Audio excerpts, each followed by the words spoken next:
DİM-də genetika bölməsinə aid suallardan biri də bu gəlirdi ki, məsələn, iki fərdi çarpazlaşdırır. Deyir ki, bu çarpazlaşmadan neçə fenotipik qrup alınır və yaxud da ki, neçə genotipik qrup alınır və yaxud da ki, fenotip müxtəlifliyinin genotip müxtəlifliyinə nisbəti neçə olar?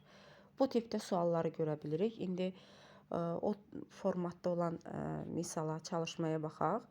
Məsələn, deyək ki, belə bir fərd verib bizə. Böyük ya, kiçik ya, böyük B, kiçik B, böyük C, kiçik C. Çarpazlaşır.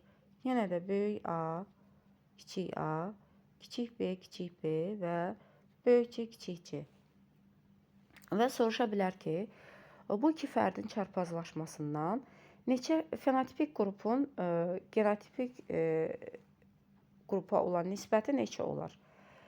Yenə ya Punnett cədvəli qurmalıyıq, qamet almalıyıq, bu cür uzun yolu seçməliyik. Bu bizim çox vaxtımız aparır. Ya da ki, hər əlamətə görə monohibrid çarpazlaşma aparırıq və alınan fenotip və genotip saylarını qeyd edirik. Məsələn, birinci əlaməti nə göstərir birinci fərddə? Böyük ya, kiçik ya. Yazırıq böyük ya, kiçik yanı. İkinci fərdin də birinci əlaməti böyük ya, kiçik ya ilə çarpazlaşdırırıq. Monohibrid çarpazlaşma aparırıq. Bunu əslində biz bilirik, düzdürmü? Buradan nə alırdıq? Böyük ya və kiçik ya. Bu görüşmələrdən, bu qametlərin görüşməsindən alırdıq. Böyük ya, böyük ya, böyük ya, kiçik ya. Yenə alırdıq böyük ya, kiçik ya. Əslində bunu hər dəfə deyirəm, onsuz da bilirik, amma daha aydın olsun. Neçə fenotip aldıq biz burada? İki fenotip aldıq. Böyük A əlamətinə görə olan fərdlər bir fenotipik qrupdur. Kiçik A resessiv əlamətə görə olan fərdlər isə bir fenotipik qrupdur. Deməli, iki fenotip aldıq. Bəs neçə genotip aldıq? Təbii ki, 3 genotip aldıq. Böyük ya, böyük ya, böyük ya, kiçik ya və kiçik ya, kiçik ya. Yazırıq burada, qeyd edirik. Təmizləmə işi aparırıq və sonra ikinci çarpazlaşmanı aparırıq. İkinci əlamətə görə birinci fərddə böyük B, kiçik B-dir.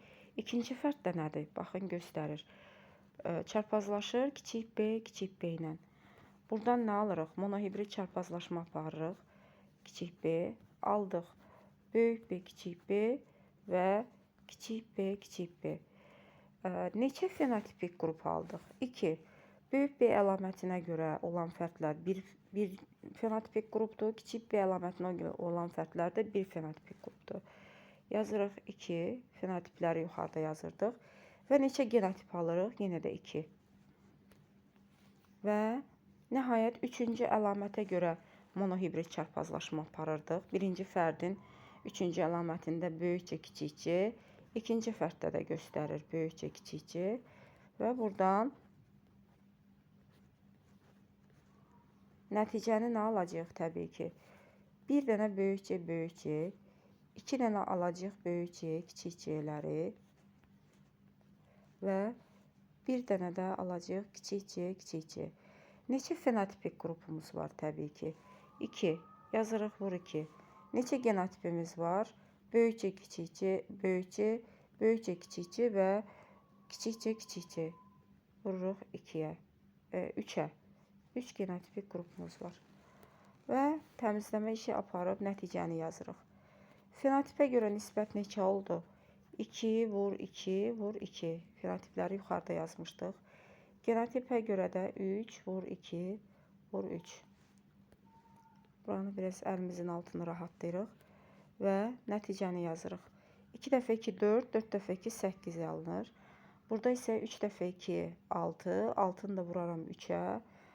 Neçə alınır? 18, düzdürmü? Alt dəfə 3, 18.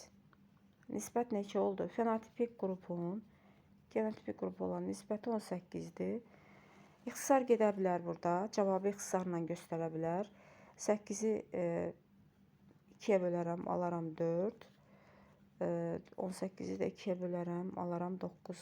Deməli, fenotip müxtəlifliyin genotip müxtəlifliyə olan nisbəti 4-ün 9-adır. Baxın, bu tipdə çalışmalar olur dində.